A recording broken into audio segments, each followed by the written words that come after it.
Are y'all ready? What? Yeah. Y'all ready to play some football? Just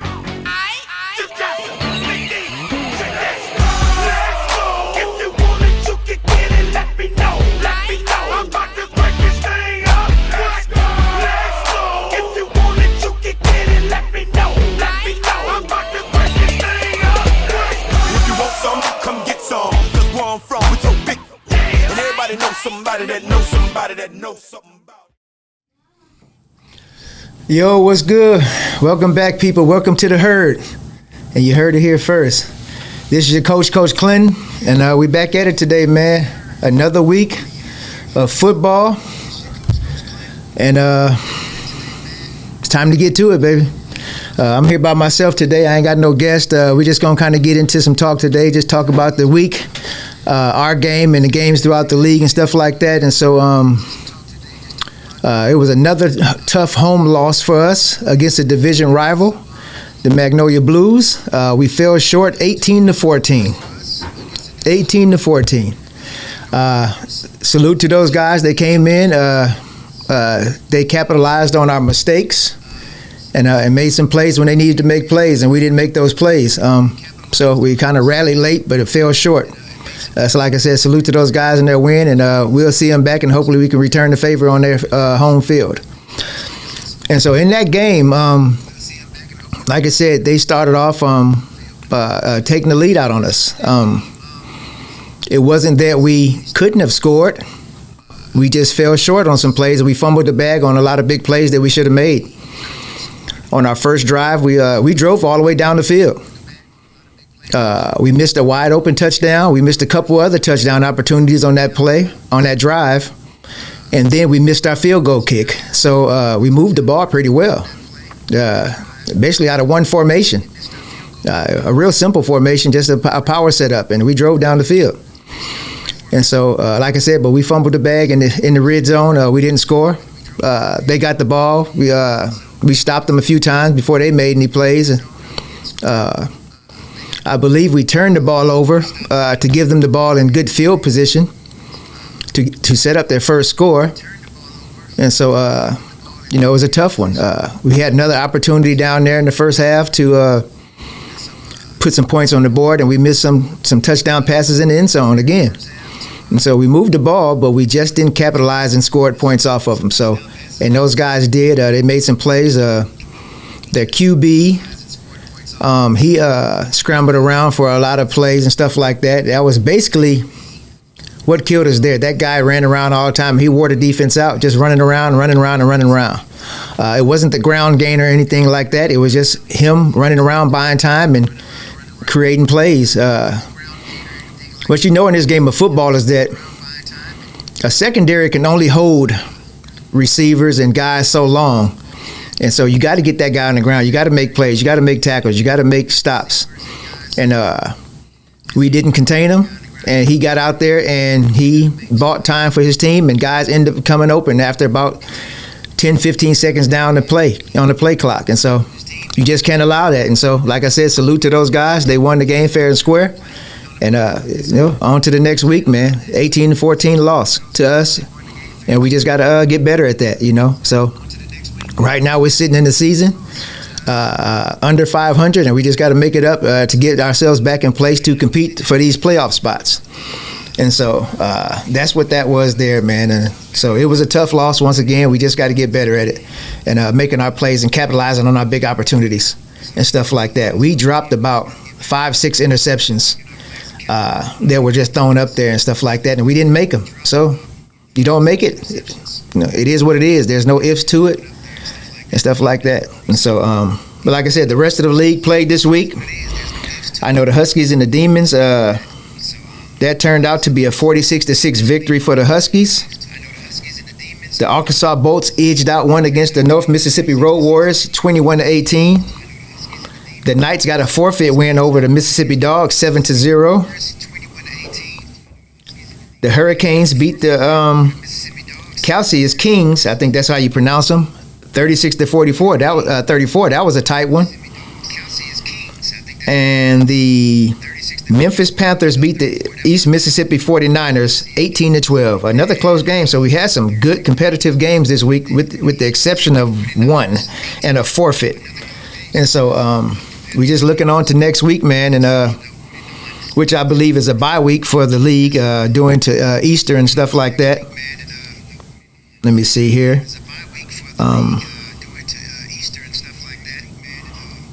I don't see the schedules up here right now, so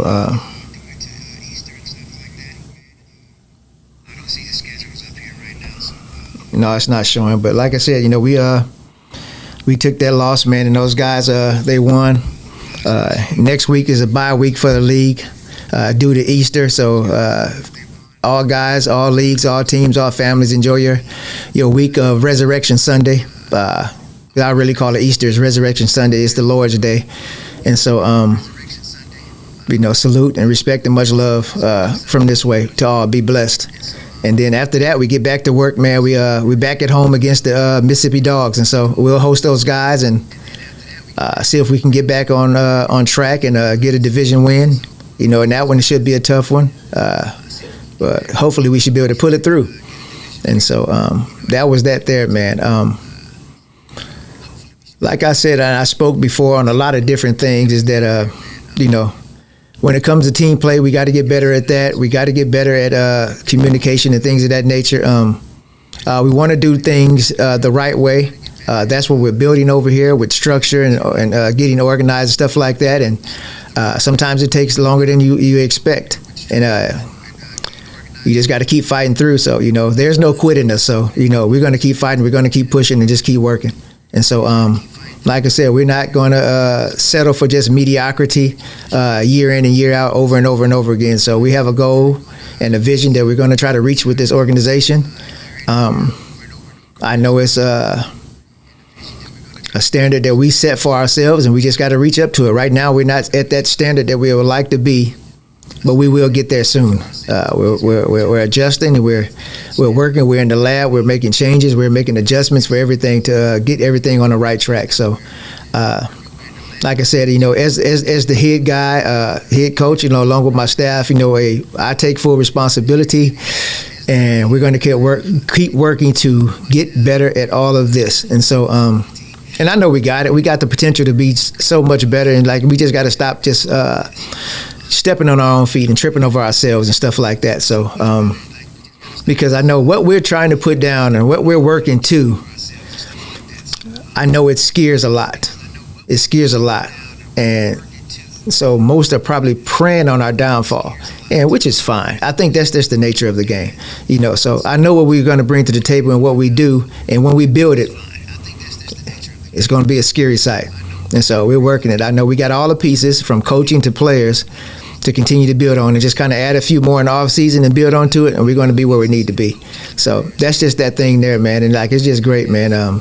Like I said, you got some good competitors in this league, some good teams in this league, some young teams that are building their own, some other teams that are just kind of right in the middle there. And so, it should be exciting the rest of this season. We're going into the second half of the season now. And so it's going to be interesting, because it's time to get ready for the playoffs. It's time to get ready nobody's trying to go home. And so I know for a fact we're not going home. We're going to be in the playoffs, and we're going to make some noise. So, and I'm saying that directly to you. We're going to make some noise in the playoffs. And so if we don't, you can bring it back to me. But if we do, hey, just know you heard it here first on Herd Talk.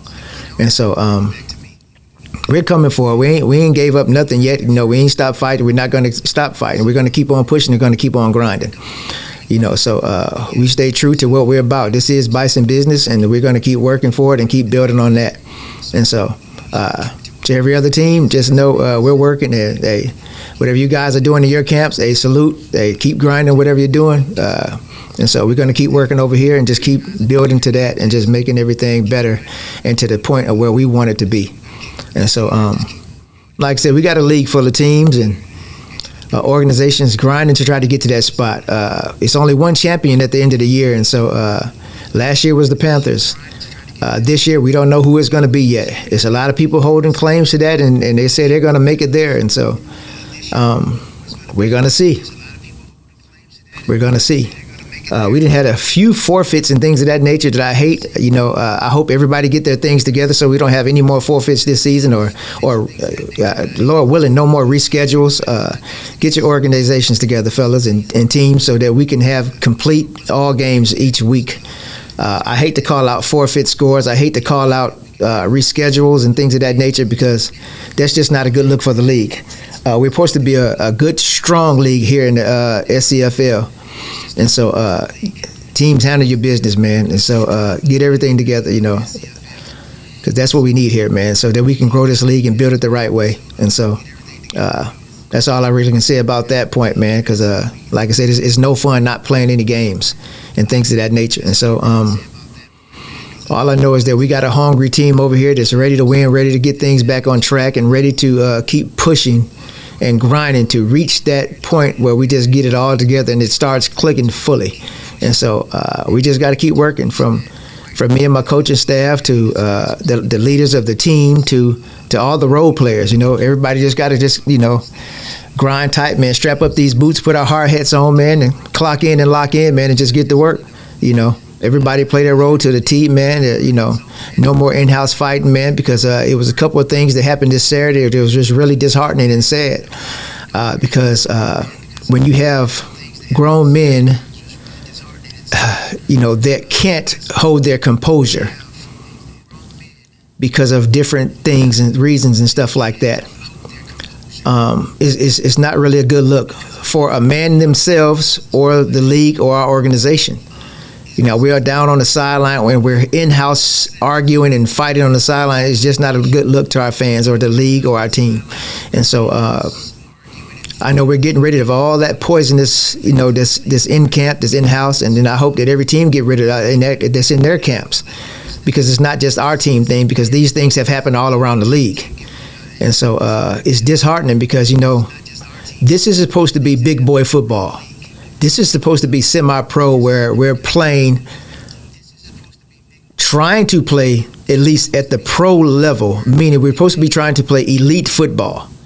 That means if you're inspired to play this game at a high level, that means you come in with a mindset that your mind is on football business.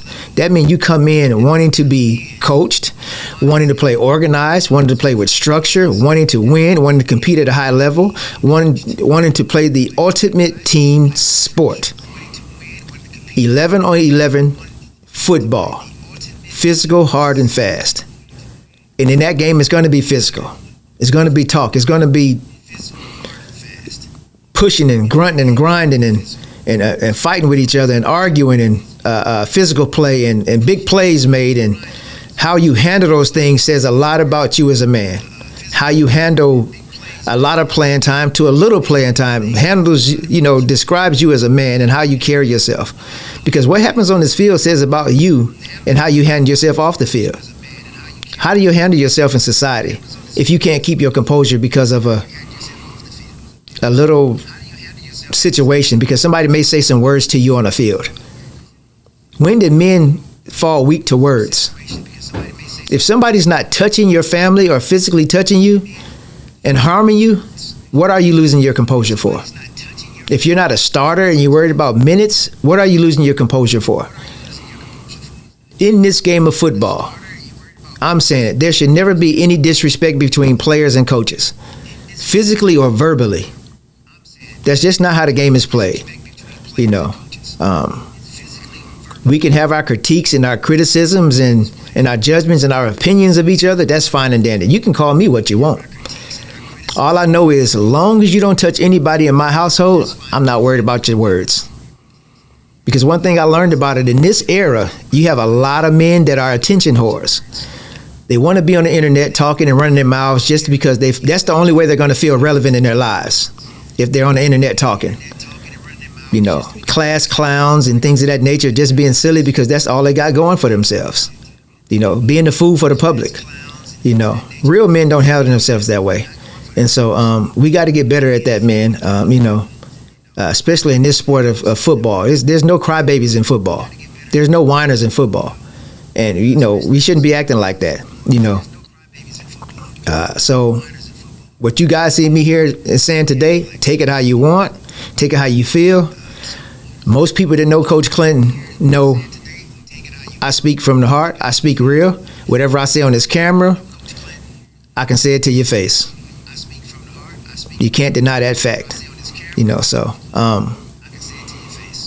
that's nothing that I'm worried about. So, like I said, we got to get better at these things, man. And like I said, the Bison organization, we just got to get out there and win these games, man. We done fumbled the bag a few weeks in a row. And so we had opportunities to win this week. We had opportunities to win the week before against the Knight. We were down and we came back and tied the game.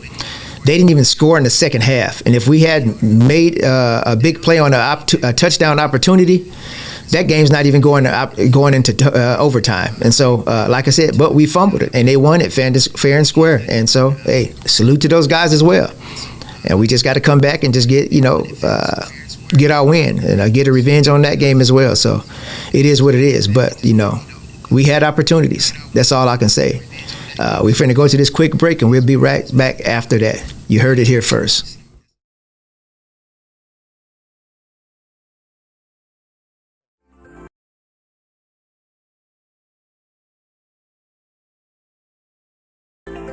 Looking for the hottest content in the city of Jackson and surrounding areas? Check out WeBelieveDigital.com. Also follow us on Facebook, Instagram, TikTok, and YouTube. We Believe Digital Podcast is here for all your podcasting needs.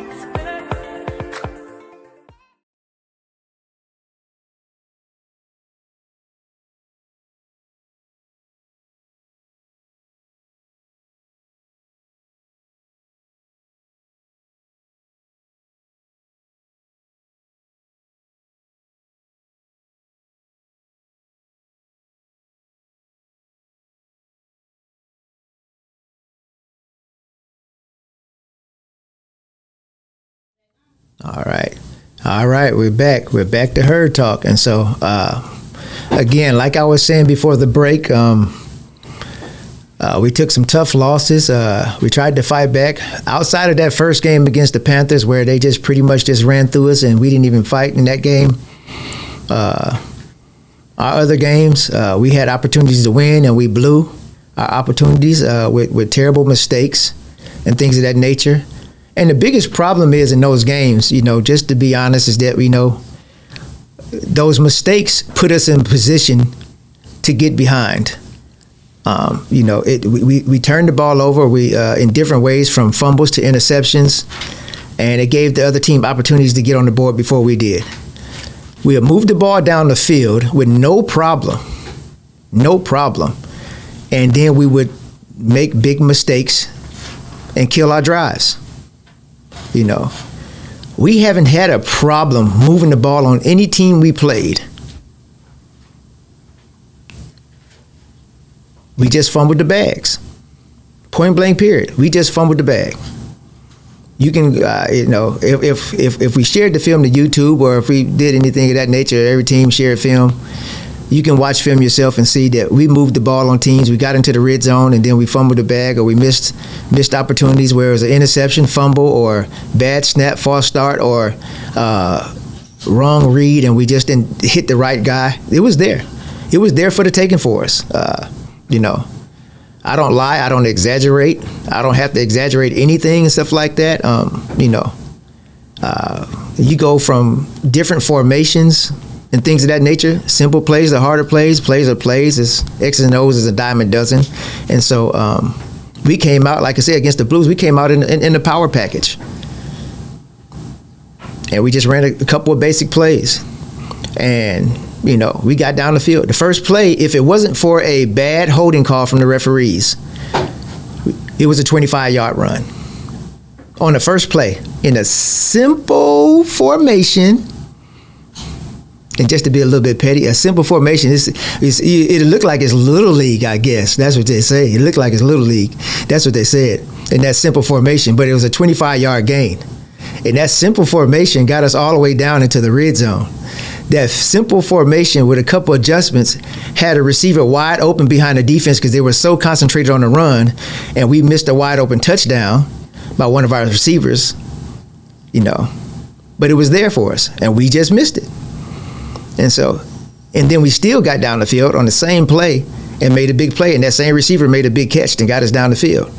And so, like I said, sometimes this game isn't as hard as we make it to be. And so, but like I said, it is what it is. We fumbled the bag on those plays, but we drove the ball down the field with no problem. So that wasn't the case. They made some plays on defense at certain points in time. True enough, most definitely. I got to give credit. I'm not going to sit here and cap on anything like that, but they did. But we still had plenty of opportunities to make these plays, and we just didn't. And so offensively with those guys, they didn't really do much other than their quarterback scrambling around and buying time. That was where their big plays came from. Their quarterback scrambling around, buying time, wearing out our defensive ends to the point where they kind of like in certain plays, they kind of took plays off because they were gassed. And that would just give him more time to kind of stand back there and spin around in circles. And then finally somebody would come over after about 10, 15 seconds in the play clock. And so it wasn't like they just dropped back, down, set, hike, 3-step drop, and made a completion. And in those plays, they was stopped at the line of scrimmage, maybe 4 or 5 yards at best. The run game, other than the quarterback running, they probably ran for a total of 20 yards at best. And so it wasn't like their offense just really did anything to us special other than their quarterback scrambling around and buying time. And like I said, we dropped 5 or 6 interceptions from big, long heave passes from their quarterback. We just dropped them. Our secondary dropped the bag on that. We had interceptions that we could have easily made, and we just dropped the bag. And so, like I said, we just have to clean up these mistakes that we make because we have opportunities, and so in these games, like I said, we had opportunities to win, and we fumbled the bag, and it's just on us. And so, be happy for now, opponents. But we'll be back and we'll make up for this. So it's only half of the season. We got the second half to go. So we still got time to make up for this. We still got time to win the games we need to make to win and get into the playoffs. We still got time to make these adjustments to make sure that we make a big impact in the playoffs, which I believe we will. Like I said, we're cleaning things up. We're adjusting. We're injecting the new virus protection in our computer because a lot of times we had a little bit of viruses in the computer and we're getting those viruses out. That's what I can say. And so those things cause you to take 1 step forward and 2 and 3 and 4 steps backwards. And I know a lot of these other organizations in this league understand that as well. So while guys would probably smile and laugh at, our failures, they understand where this stuff is coming from, Just make sure when you're laughing at our pain, you're actually somebody relevant. You're actually somebody relevant. Make sure you are. Yes. Make sure you're somebody that actually makes a difference and you're not just talking. Don't be a bandwagon hater. Actually be somebody that's actually making a difference on the team. That's all I can say about that. And so, second half of the season to go. We got work to do. We got to get better at it. We got to play better as a team. We got to communicate better on the sidelines between players and coaches. Coaches us, we got to make some better adjustments sometimes, to kind of keep a momentum going and things of that nature. We got to just have trust. We got to have faith in the process and keep pushing forward, man, because a lot of times that's where everything starts. It got to start with trust. It got to start with respect. It got to start with buying into everything. It can't be a 55-man roster and only 35 are buying in and you got 20 that's doing something different. It can't be 45 buying in with 10 doing something different. It can't be 50 buying in and 5 doing something different. It has to be all 55 bought in, tying into the process. We can't have veteran leaders being standoffish and being different. We can't have young guys being standoff and being different. You have to come in, buy in, trust your coaches, trust your teammates. We all have to do it together. Communicate properly. If you're getting time, respect that time. If you're not getting that time, respect and play your role until your number is called. That's how the game of football is played. That's how teams work. If you ever played organized football, especially at a high level. So, and that goes to every team. If I understand if if you have a coaching staff, if you don't, but if you understand how structure goes in football, if you play at a high level, you understand that, hey, if I'm not a starter, I don't know how much I'm going to touch the field. If I am a starter, I may be the guy, I may not be the guy, I may just be a setup guy. I got to play my role to the way I'm supposed to play it. Because whatever I do in my role affects what another person is doing in their role. Sometimes you can be the setup man for a big play. It's just called an assist. Assists are just good as scores. Because if we're working together, not one person gets all the glory. We all get all the glory if we play together. So yes, this is not me talking to any other team. This is me talking to my own team. Because these are things we need to hear, you know. We all hold each other accountable. We all have to. We all have to work together and be as good as we need to be. We can't keep running and getting out there on Saturdays and not bought in, and we're talking and we're arguing amongst each other. We're talking about each other behind our backs. That's just not how the game works. That's just not how you win. No matter how frustrated you are at something, because it may not be going the way that you like it, you don't get on the sideline and be a cancer. If you can't handle playing in a team structure, then you don't need to be on a team. Go play tennis. Go play singles volleyball. Go play golf. Because this may not be the sport for you. You know, I know one thing as a coach. Confidently, I know what I put down. I don't think nobody can touch me with that. I know what the film says. I know we have some great players that can do a lot of spectacular things. We have some good coaches that come in with great assets to this team that they help in many different ways to make us be great. And we all just have to trust the process on that. And so we all have to believe in it. We all have to buy in it as Bison. And so I'm not even speaking to the league anymore. I'm speaking to my team. And so we have to be a team 100% in. If you're not 100% in, then this is not the team for you, because we have high goals that we're trying to reach. We are not trying to be a team that wins 5 or 6 games every year and maybe make it to the first round and get out and stuff like that, and just want to take fancy pictures with our fresh jerseys on the sideline and be okay with that and just playing buddy ball. I didn't even sign up for that. I signed up to play high-level football. I signed up so that I can see guys actually make it to another level if that's what they dream about playing, if that's what they want. Because I'll take my personal time out to train and work with guys, as well as some of my other coaches, as well as some of the teammates. And so that's what this organization is about, you know. But if you're not a part of that, don't be here. And so if you're a guy that wants to be at the next level, you know, that takes a process too. So let me explain that real quick. So if you're, say, a wide receiver, DB, or whatever it may be, D lineman, and you want to get film out there to play at a higher level football, it's just like college and high school. How good are you? What are your measurables? Who did you play against? All of that matters. Just going out there, if you catch 8 passes and you're playing a scrub team against weak competition and the scouts know it, they're not impressed by that. They're not impressed by the color of your jerseys. They're impressed by your actual measurables.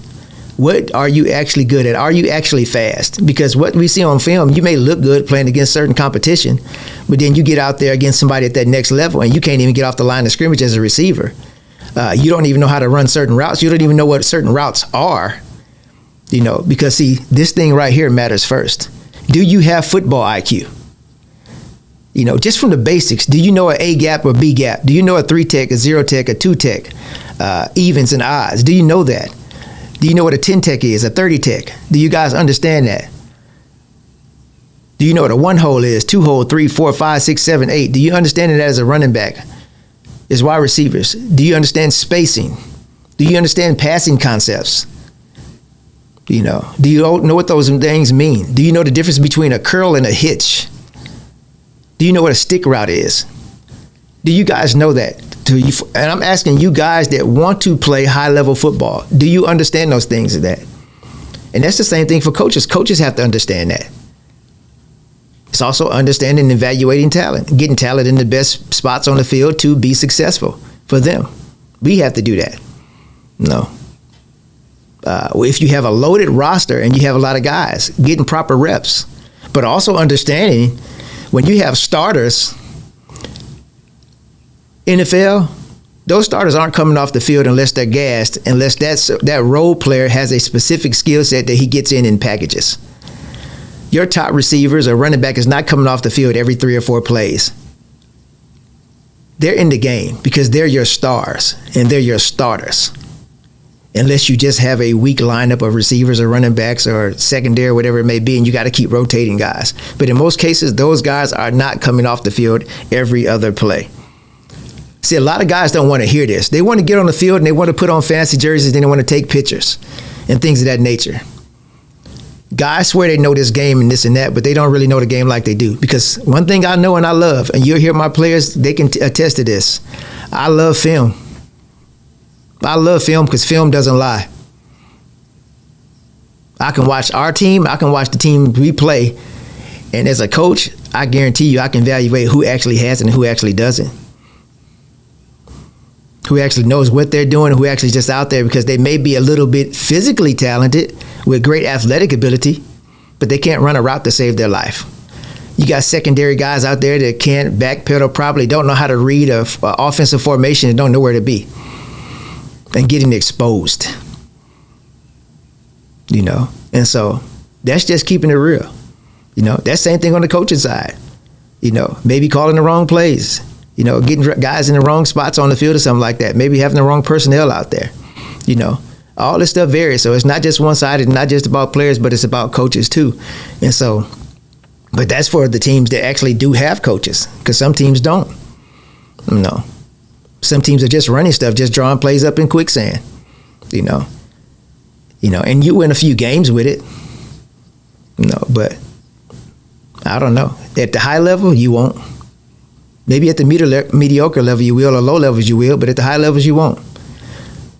But like I said, we just got to get better, man, and the Bison will continue to push and grind. We're out of here today. You heard it here on Herd Talk First. Peace. Where I'm from, we so big. And everybody knows somebody that knows somebody that knows something about it. And I want answers now. Who, what, where, why? See, a lot of dudes like to act the fool now. Get on live, but that ain't my style. Now who he gonna get and what he gonna do?